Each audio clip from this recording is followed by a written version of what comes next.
Good afternoon and welcome to CEC Gurukul lecture. Today is the first lecture in the series Sociology of India.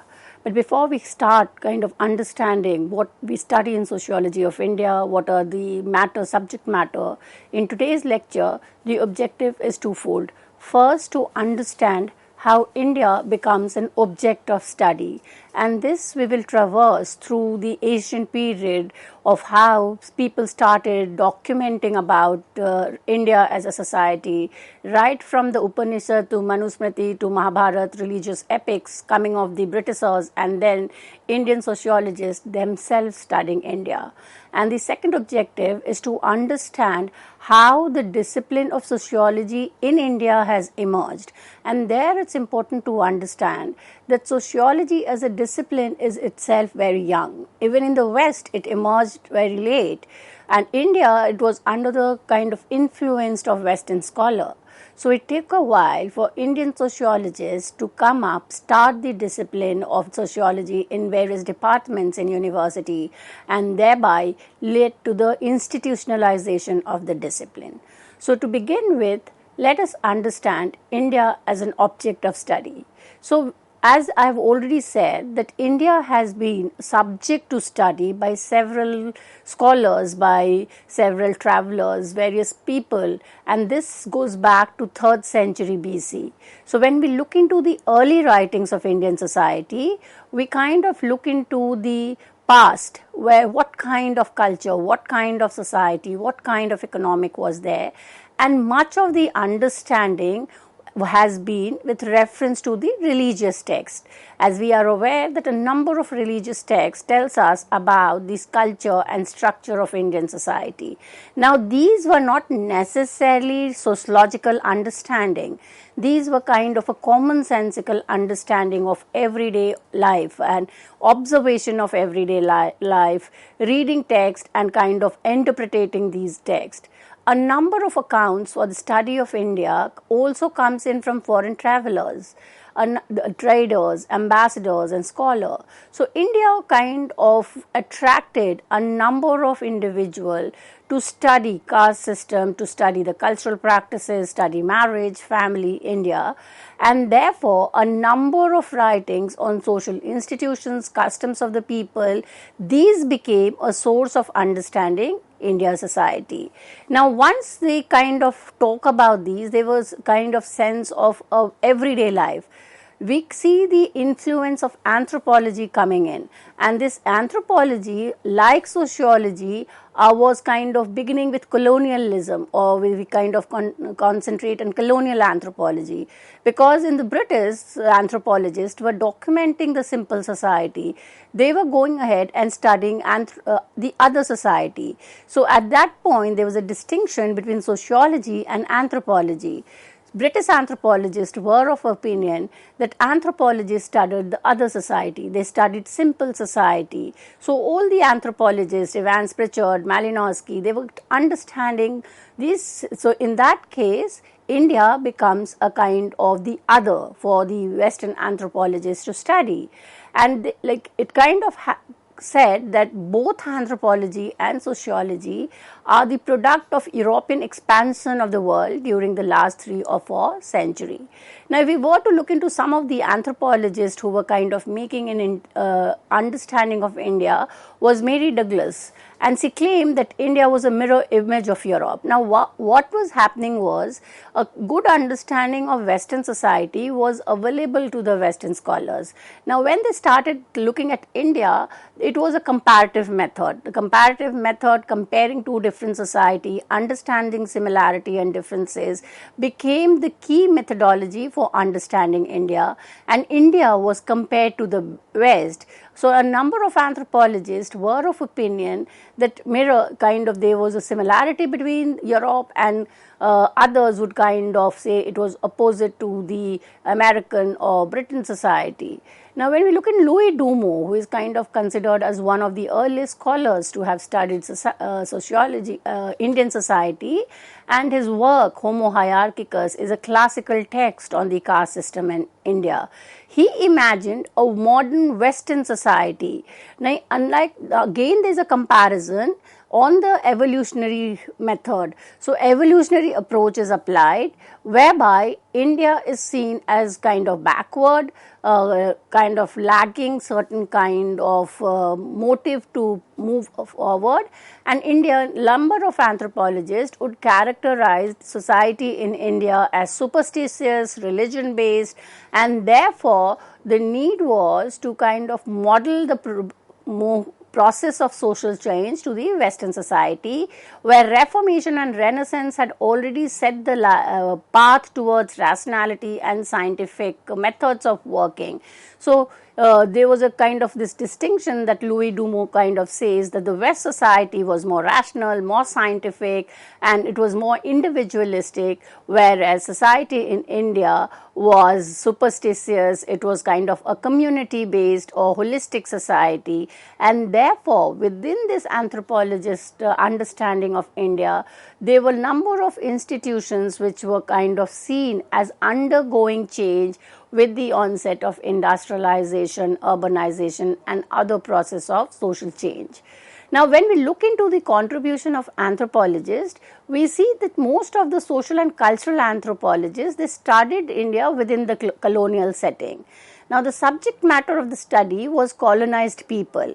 So, you already have this feeling of the othering of the Indian society, and therefore, there was not only so specific to the study of India, there were the other colonial societies which were being studied in Africa and Asia as well. So, the major concern of the anthropologist was to kind of understand the impact of colonialism, and in order to understand whether the colonial rule or the colonial colonization as such brought about any change in the social structure of Indian society, there was again the use of going back to the past and comparing it with the present. Now, there was two levels of comparison. One was to compare India in the Vedic age and in the colonial period, and the second was to compare India with the Western society. So, India in the early 19th century, it becomes an object of study by Western scholars, and they construct an image which can then kind of becomes the basis of understanding sociology in Indian society.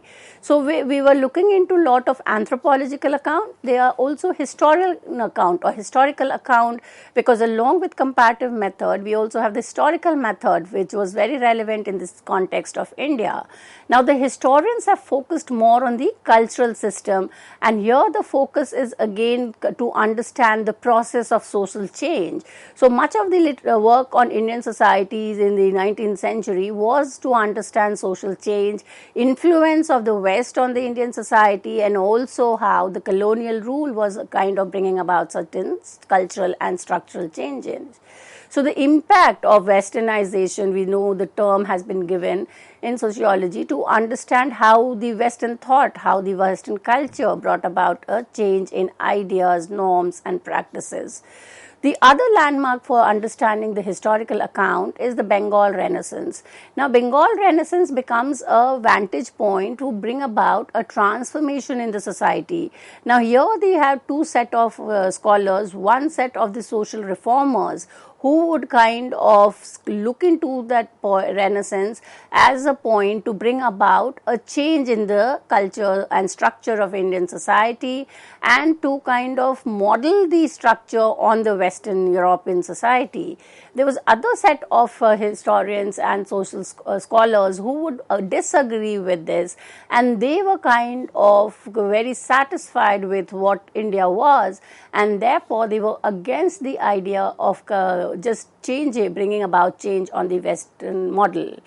The third school or the third areas in which we understand India as an object of study is basically the beginning of the Britishers or British officials to start understanding India, and much before they kind of become administrative ruler, they were looking into, there were a number of scholars who were studying India as a say traveler or as a kind of person who had kind of come to Indian society. So, these travelers could be having knowledge of Sanskrit, they learned Sanskrit, they were familiar with Persian and other languages, which help them to do kind of get an understanding by reading the text or by interacting with people, and therefore the knowledge of Indian language enable them to get a in-depth study of the Indian society. Now, by studying these texts, philosophy and history of India was reconstructed. So these British officers gives us a new kind of understanding of Indian society. Now the second phase of the documentation of India by British official was when they kind of takes on the political charge and they start understanding Indian society for administrative purpose. Now the writings by British administrators and scholars on Indian society was based on concepts and theories drawn from the historical experience of Western European societies, and therefore it was kind of completely in contrast to the other account on Indian society, that was the nationalist account. Now this was also a time when the feelings of nationalism, and especially when you kind of was this comparison with the West, comparison with Europe, comparison with America, that the consciousness about their own society, the willingness to understand one's own society was generated among a number of scholars and researchers. And therefore, the Indian nationalist movement becomes constructive and creative. It helps them to kind of create an identity, a self-identity and consciousness.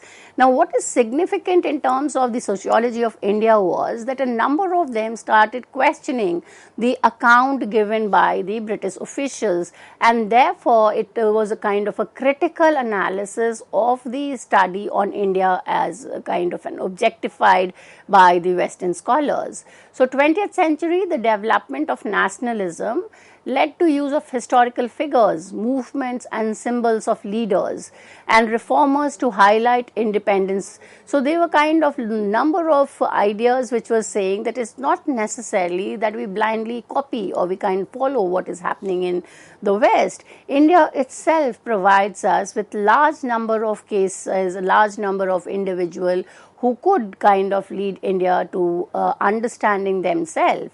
So you have this idea of again the understanding that sociologists in India were not looking into the bifurcation between sociology and anthropology. For they were kind of under the impression that they could study their own society. So M.N. Srinivas kind of gives us that we can study the self in our society as well as we can study the other as well in a society, because India is a vast kind of possibility of doing various kind of research. Now, if we look into the nationalist account, we have also the Renaissance and the reformers contributing significantly to understand Indian society. And a number of social reformers and nationalist leaders kind of tried to understand India. Some of them can be named as Raja Ram Mohan Roy, Vidyasagar, Tilak, Gokhale. They were all kind of conscious of their belongingness to the country, and therefore they wanted to understand their own society in their own methodology and their own way. So the most important school or the way in which society has been studied in India is a branch called Indology. Now, Indology is known as the science of India. It is also kind of considered as Indic society, Indic studies. So you have this Indic studies which kind of ensures kind of a very comprehensive understanding of society in India, and there are reference to number of concepts, theories, framework that helps us differentiate India as a unique civilization compared to the European or the other Western countries. So Indology approach, which we are kind of familiar with, had been used by Louis Dumont, has been used by G.S. Ghurye in the study of India.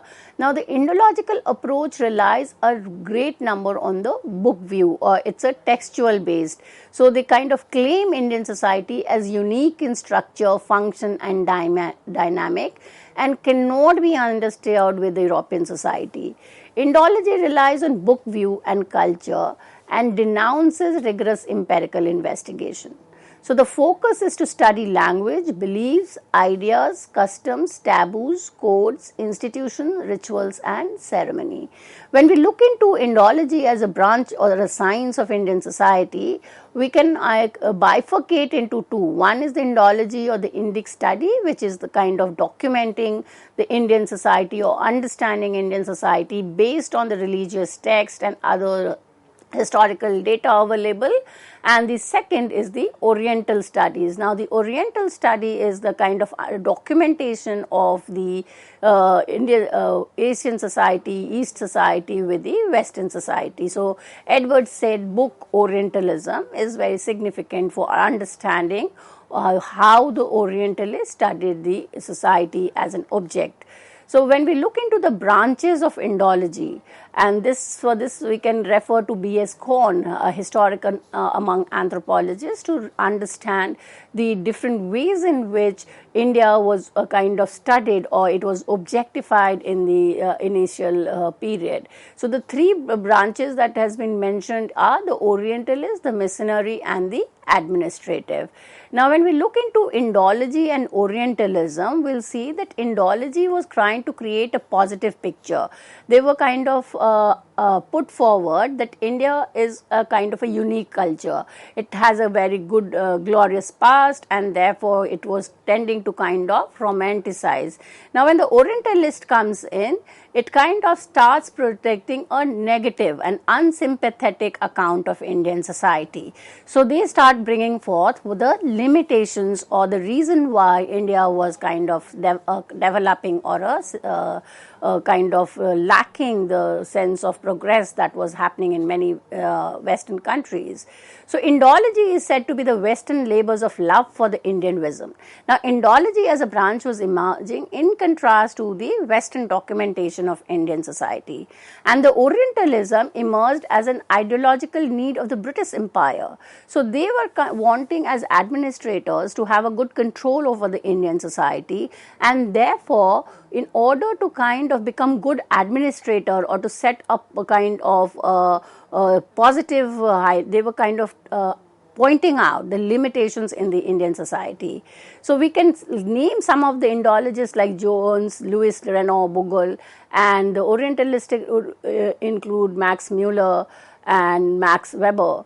So, when we look into Indological approach, there are certain criticism or there are certain limitations of the approach. Now, the Indological approach itself did not give rise to any uniform and common explanation about Indian society.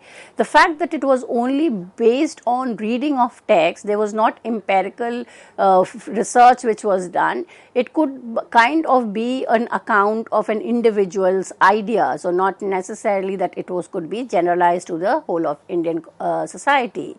The second is that the religious text of different ages that Indologists very often studied not only emanated the idea of a Hindu India. So much of the text which was studied in order to have a understanding of society in India were Hindu mythology, Hindu religious texts. So the understanding was not of an Indian society but of a Hindu India.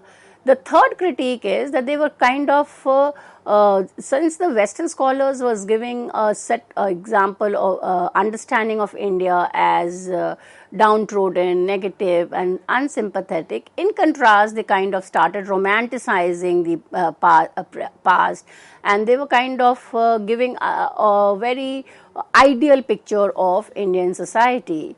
So, the discourse of Indology was interrupted by theories of post-colonialism. Now, when we look into Orientalism or the Orientalist account of India, the European scholars spoke for the Indians and contrasted Orient to that of Occident. So, Orient is East and Occident implies West. Bernard Cohn in his work kind of says that the Orientalist interpreted Indian society as static, timeless and spaceless.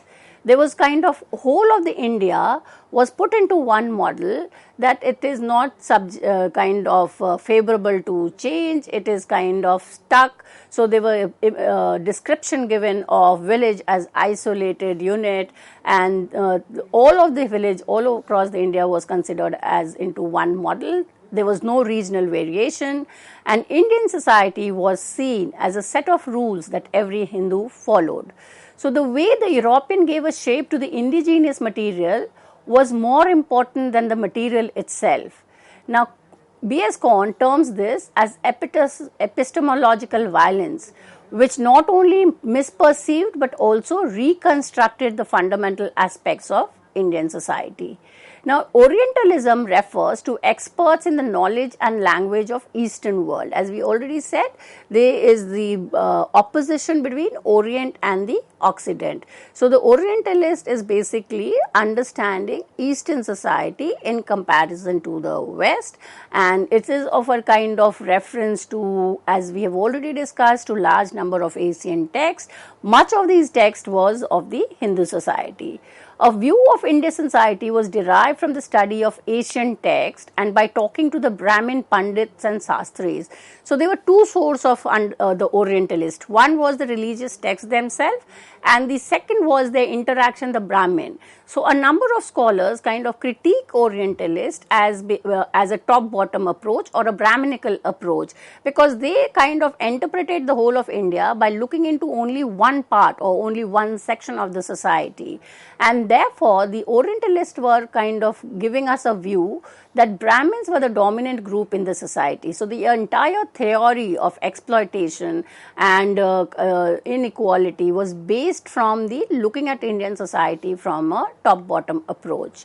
Now, what was the consequence of the Orientalists? The Orientalists' documentation of the India society becomes very significant because it leads to a number of repercussions, and first consequences is the idea that India Brahmins were the dominant group. So, you have this system of hierarchy and stratifications, and there was no kind of empirical verification of the account. It was all based on the interaction with the Brahmins. So, they talking to a dominant group, they would articulate the hegemonic ideas, and that kind of legitimizes the Brahminical point of view of Indian society.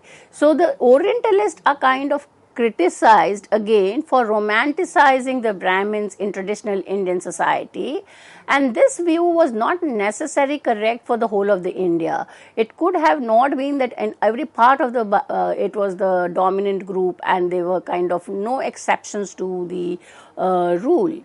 So, Orientalists, they admired in theory the civilization and religion as described in the text. They perceived the difficulties and problems of Indian society as a fall from the golden age of an Asian civilization. They were kind of attaching a lot of importance to religious texts, especially Manusmriti, and it was kind of considered as almost a true depiction of Indian society, as giving you an accurate guide to the culture and society of Hindus. And this was then generalized to the whole of India. So, this acceptance of a textual view of the society by the Orientalists led to a picture of Indian society as kind of based on inequality, a static society, and an overall picture kind of a underdeveloped society.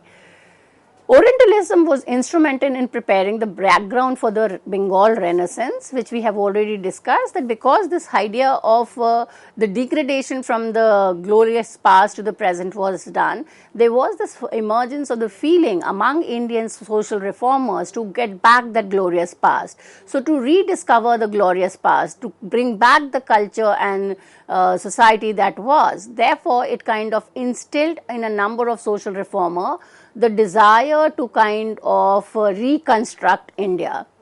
The second approach to the understanding of society in India during the colonial rule was the missionary. Now, the missionaries developed through the writing of early evangelical priests, the Protestant who believed in spreading the teaching of Christianity. And so, a number of European and British officials were in India, and a number of them were priests, or they were the preachers of Christianity as a religion, And now when they come to India, there is already an objectification of India as a static society, as a timeless society, and the need for reformation. So the missionaries took on this task and started kind of advocating the idea that for progress, for improvement in the culture and structures of the Indian society, the Hindus had to convert to Christianity. So the conversion to Christianity was kind of considered as the path to progress. They considered India as being essentially undignified as compared to the British society, and the only way to improve was to allow British to do what they were doing, that is to legitimize the British rule in India, and also kind of consider the British society as the ideal model. And since the majority are Christian, the idea was to convert Indians into the Christianity. So it was the religious and cultural values that was responsible for the degraded conditions, and missionaries advocated the conversion to Christianity for progress. Now, when they were kind of the missionaries were all kind of advocates of religious Christianity. So they saw caste system. Now, caste system becomes objectified, and caste was criticized because of the missionaries felt that they kind of thwarted their attempt to convert Hindus to Christianity. Now, there were a number of missionaries who were kind of working, and they can be explained in larger detail. So the third approach is the administrative perspective. Now, the administrative perspective, as we have already said, that the Britishers took the task of studying Indian society for the purpose of administration. So by 1760, a systematic body of knowledge was kind of developing, and number of British officials like Francis Buchanan and Colebrook, they were studying the different parts of society. Francis Buchanan studied the Bengal society, and they were making statistical survey of Britishers. So they wanted the quantifiable of the India, which was a heterogeneous and a large country. So they also attempt to classify, quantify and compare different parts, and that is the why when we look into the administrative approach to Indian society, understanding of census and survey becomes very important. So in 1769, Henry Verest, the governor of Bengal and Bihar, he stressed the importance of collecting information through of the Indian family, because it was so vast and so spread out that they wanted a detailed understanding of the cultural and social lives of the people, and therefore the census started, and a lot of concepts and lot of understanding, quantification of Indian society happened through the census and surveys. So the first All India census was taken, and it kind of marks the attempt of a systematic gathering of information on data. So this is how we look into the different perspective which has kind of helped us to understand India as an object of study. For reference, as I've already said in the course of the lecture, these two work are essential. So number one is Bernard Gord, an anthropologist among the historian, and other essay published in 1998, and the second is Edward Said's book, The Orientalism, published in 1978. So with this, I come to an end of this lecture. Thank you.